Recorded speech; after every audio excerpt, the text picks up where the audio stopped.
दोस्तों नमस्कार, मैं हरीश भदूला और आप देख रहे हैं एचबी रिएक्शन के माध्यम से आज का वीडियो जो कि मेरी एक आप बीती वीडियो है, जिसमें कि मैं अभी बीच में कोटद्वार गया था और कोटद्वार से आते समय जो मुझे रास्ते में सड़कें मिली हैं उनके कारण जो मुझे नुकसान हुआ है, मैं उससे संबंधित आपको आज अपने वीडियो के माध्यम से जानकारी दे रहा हूं और सचेत कर रहा हूं आप लोगों को कि आप लोग भी जब कोटद्वार की ओर जाते हैं या कोटद्वार से आते हैं तो इन दिनों जो एनएचआई की रोड का निर्माण कार्य चल रहा है, तो उसके वजह से जहां जहां निर्माण कार्य चल रहे हैं वहां पर रोडों की हालत बहुत खराब है, जिसकी वजह से कि मुझे अपनी गाड़ी को वर्कशॉप में लाना पड़ा और वर्कशॉप में लाकर गाड़ी को दिखाना पड़ा, जिसमें कि मुझे वर्कशॉप वालों ने काफ़ी बड़ा नुकसान बताया है।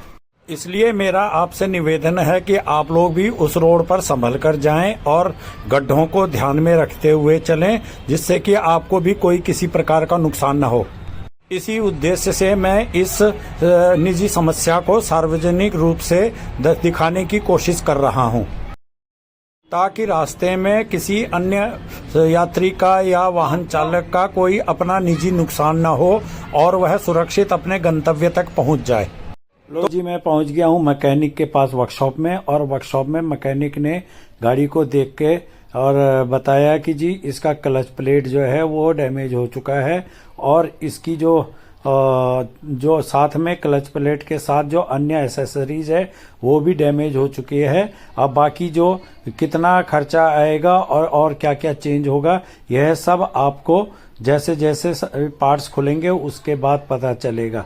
तो उसी के लिए मैं वर्कशॉप में गाड़ी को देके और मैंने कहा चलो साथ में सर्विस भी करा लेंगे, तो सर्विस में भी जो कमी पेशी होगी वह पता चल जाएगा। तो मैकेनिक ने मेरी गाड़ी को जो है पहले क्लच को खोला और उसके गियर बॉक्स को खोलने के बाद क्लच को खोला और उसके बेयरिंग को डैमेज हो की स्थिति का आकलन करके बताया कि इसके दो जो बेयरिंग हैं ये दोनों बेयरिंग जा चुके हैं और साथ में प्रेशर प्लेट और फ्लाई व्हील भी डैमेज हो चुका है। तो उसके बाद फिर आप समझते ही होंगे कि गाड़ी में जब एक बार कोई पार्ट्स खुलता है और वो जब खराबी कोई एक छोटा सा खराबी मिलती है तो उसके बाद मैकेनिक उसके साथ साथ में क्या क्या कमियां ढूंढते हैं और कैसे कैसे फॉल्टों को बताते हैं। तो उसी कड़ी में मैं फिर गाड़ी को मैकेनिक के पास दे के और वापस घर आ गया, जिससे कि मैकेनिक जो है तसल्ली से गाड़ी को और उसके फॉल्ट को दूर कर सके। उसे कहा कि यार मेरी गाड़ी को ठीक कर दे जिससे कि मैं दिल्ली पहुंच सकूं।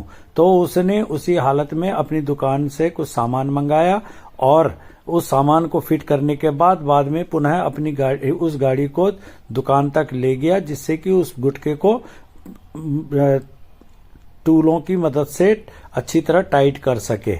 मैं उसको लेके किसी तरीके से गाड़ी को लेके आ गया, किंतु दिल्ली आने के बाद गाड़ी के अंदर पुनः वैसी ही अन्य समस्या आने लग गई, जिसकी वजह से कि मैं अपनी गाड़ी का जो मैकेनिक के पास ले गया। मैकेनिक ने क्लच को एडजस्ट किया और कहा कि अगर इसमें कोई और दोबारा खराबी आती है तो फिर इसमें बड़ा ही फॉल्ट होगा, वह मैं आपको बाद में दिखाऊंगा। तो चलो अभी फॉल्ट को देखते हुए मैं आपको आगे ले जाता हूं। अपनी कहानी को बयां करने से बढ़िया है कि मैं आपको मैकेनिक के पास गाड़ी ले जाकर वहीं पर उसकी स्थिति का आकलन करते हुए आपको उसकी मैकेनिकी दिखाता हूं और दिखाता हूं कि इस गाड़ी में क्या मेरी छोटी सी लापरवाही बोलो या एनएचआई के द्वारा सड़कों के निर्माण के दौरान जो गड्ढे छोड़े गए हैं उनकी रिपेयरिंग न होने की वजह से गाड़ी के अंदर कितना बड़ा फॉल्ट आया, यह देखिए। ये चींटी की चाल से ट्रैफिक चल रहा है और केवल ये क्रॉसिंग की वजह से है, क्योंकि यहाँ पर एक छोटी सी क्रॉसिंग है और अगर वहाँ से एक बार एक गाड़ी निकलनी शुरू होती है तो काफ़ी देर तक ट्रैफिक जो है वो रुका रहता है। तो इसी के लिए मैं वर्कशॉप में गाड़ी को देके और मैंने कहा चलो साथ में सर्विस भी करा लेंगे, तो सर्विस में भी जो कमी पेशी होगी वह पता चल जाएगा। तो मैकेनिक ने मेरी गाड़ी को जो है पहले क्लच को खोला और उस गियर बॉक्स को खोलने के बाद क्लच को खोला और उसके बेयरिंग को डैमेज हो की स्थिति का आकलन करके बताया कि इसके दो जो बेयरिंग हैं ये दोनों बेयरिंग जा चुके हैं और साथ में प्रेशर प्लेट और फ्लाई व्हील भी डैमेज हो चुका है। तो उसके बाद फिर आप समझते ही होंगे कि गाड़ी में जब एक बार कोई पार्ट्स खुलता है और वो जब खराबी कोई एक छोटा सा खराबी मिलती है तो उसके बाद मैकेनिक उसके साथ साथ में क्या क्या कमियां ढूंढते हैं और कैसे कैसे फॉल्टों को बताते हैं। तो उसी कड़ी में मैं फिर गाड़ी को मैकेनिक के पास दे के और वापस घर आ गया, जिससे कि जब मैकेनिक जो है तसल्ली से गाड़ी को और उसके फॉल्ट को दूर कर सके।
गियर बॉक्स खुलने का काम शुरू हो चुका है और ये गियर बॉक्स खोलने के बाद फिर देखा जाएगा कि क्लच में क्या क्या खराबी है।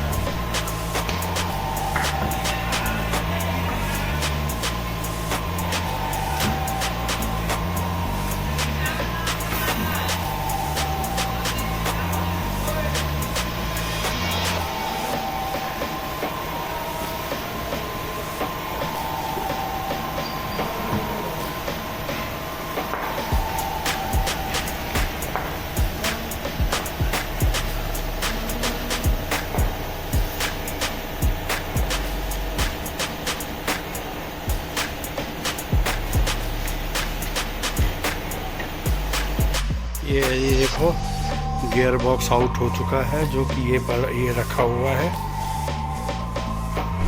और इसके अंदर का सामान जो है वो क्या क्या निकला है वो अभी जब मैकेनिक आएगा तो उससे पता चलेगा। किंतु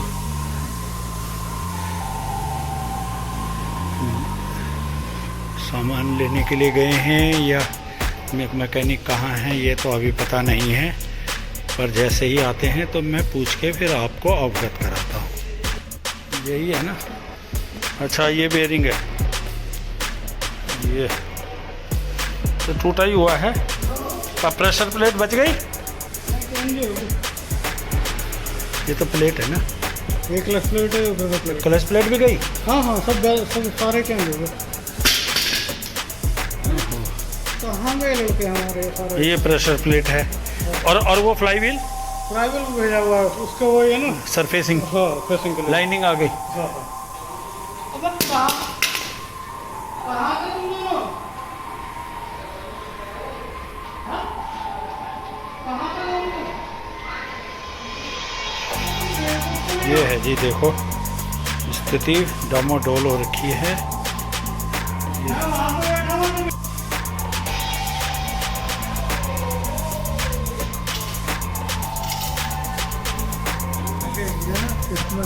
ये लोहा है इसके अंदर, ये हाँ ये वो है वाशर का, उसका बेयरिंग का नहीं लगेगा, ये रहा वो कट गया ही। हाँ वो बेयरिंग का है जी जी, बेयरिंग का लॉक है ना ऊपर की गोली का। ये नई प्रेशर प्लेट और क्लच प्लेट आई है, प्लस बेयरिंग है। यह है पूरा चार्ट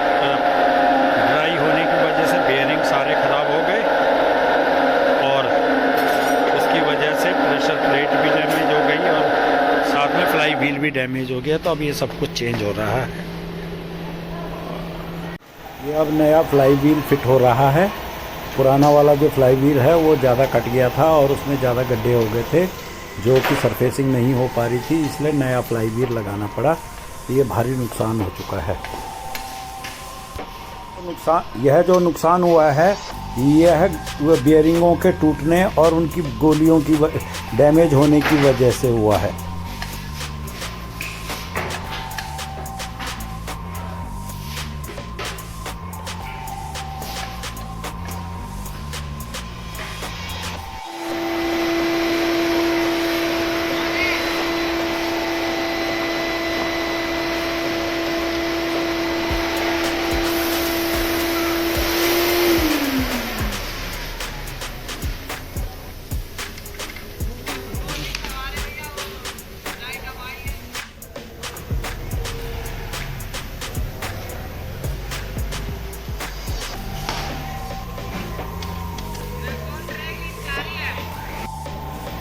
ये फ्लाई व्हील, क्लच प्लेट और प्रेशर प्लेट असेंबल होने के बाद अब गियर बॉक्स को वापस जोड़ा जा रहा है और उसके बाद गाड़ी को जो है चेक किया जाएगा कि जो सामान जोड़ा है वो ठीक जुड़ा है और क्लच वगैरह प्रॉपर फंक्शन कर रहे हैं कि नहीं।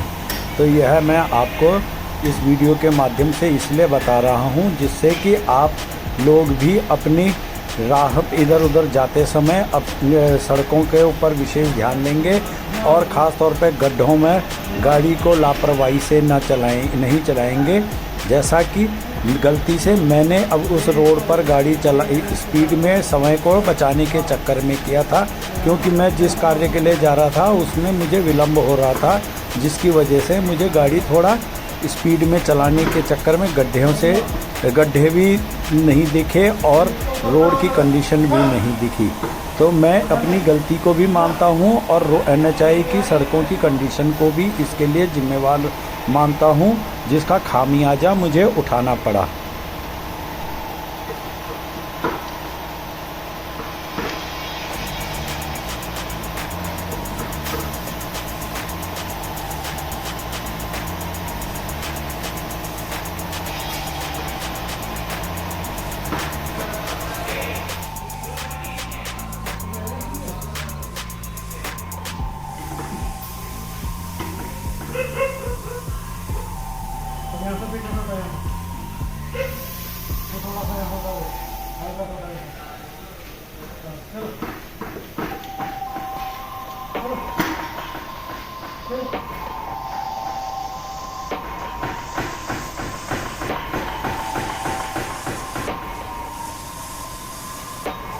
गियर बॉक्स फिट होने के बाद और बाकी असेंबलीज जो अटैचमेंट है उनको जोड़ने के बाद गाड़ी को वॉशिंग के लिए पिट पे लगाकर और इसकी वॉशिंग और सर्विसिंग जो होती है वो की जाएगी और उसके बाद फिर गाड़ी को टेस्ट ड्राइव किया जाएगा। ये देखो गाड़ी जो है वॉशिंग पिट पर लग गई है। एक गाड़ी की सर्विसिंग हो रही है, वॉशिंग चल रही है, बाकी ओवरऑल सर्विसिंग और रिपेयरिंग हो चुकी है और अब ये फाइनल स्टेज में गाड़ी को वॉश किया जा रहा है। देखते हैं कितना टाइम लगता है और टोटल कितना खर्चा आता है।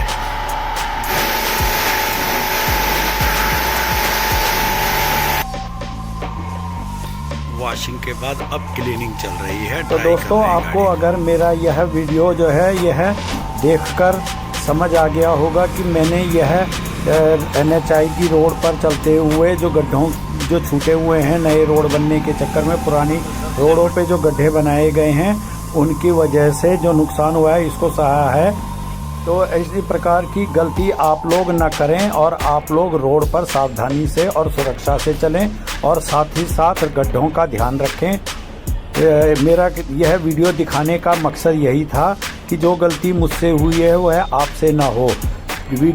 आपको यह वीडियो और जानकारी कैसी लगी इसके लिए मुझे कमेंट्स करें, चैनल को सब्सक्राइब करें और वीडियो अगर पसंद आया तो लाइक शेयर अवश्य करें। जय देवभूमि उत्तराखंड, जय माता की, जय बद्री केदार, जय सिद्धवली बाबा की।